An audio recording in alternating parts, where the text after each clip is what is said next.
We are in a climate change emergency, and we must do everything to apply emergency brakes. Last August 2022, there were floods across the entire African continent, in Nigeria, to Cameroon, and in Yaoundé, and now we are seeing this again in Buea, in the southwest region of Cameroon.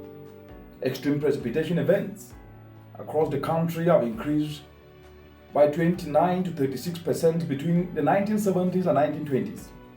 And this is because of the changing climate with what the science is showing.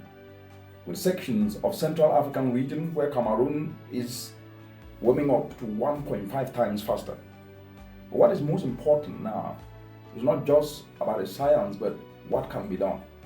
What solutions can be utilized to address the three leading planetary crises of our time, which is climate change, which is pollution, and which is biodiversity loss.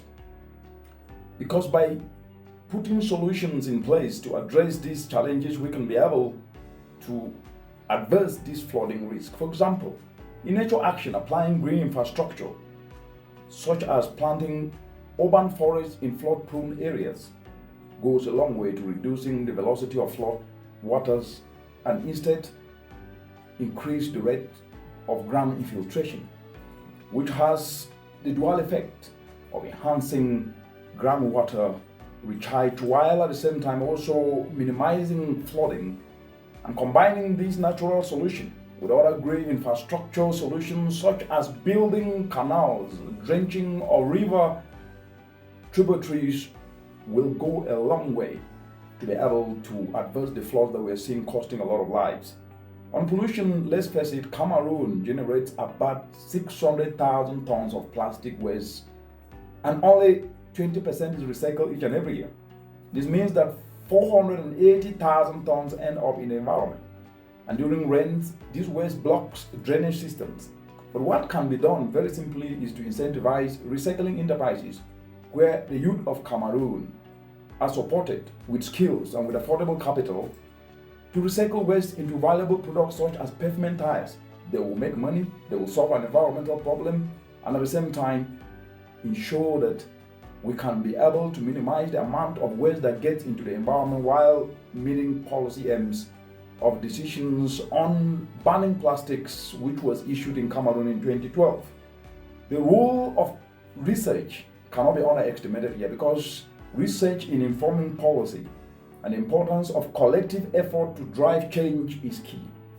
Policy is the biggest driver of change, and it is significant, but it also requires the involvement of everyone in society, policymakers, the general populace, and various stakeholders to achieve the desired outcomes that are needed to be able to make sure that we can be able to drive transformational environmental solutions. But now, what do we need to do? The floods are happening. What we must focus on now is providing rescue and support to affected communities in Buea, ensuring the availability of basic needs such as food, such as clean drinking water, such as shelter, and providing medical assistance to those in need. For the medium to long term, the solutions are clear. Nature-based solutions must come in. The nature-based solution steps can be taken to reduce the risk of future flooding events. And this should include very simple actions, enhancing natural flood barriers, such as reinforcing river banks with vegetation and restoring wetlands, which can help absorb excess water and reduce the risk of flooding. This is not magic, this is not juju.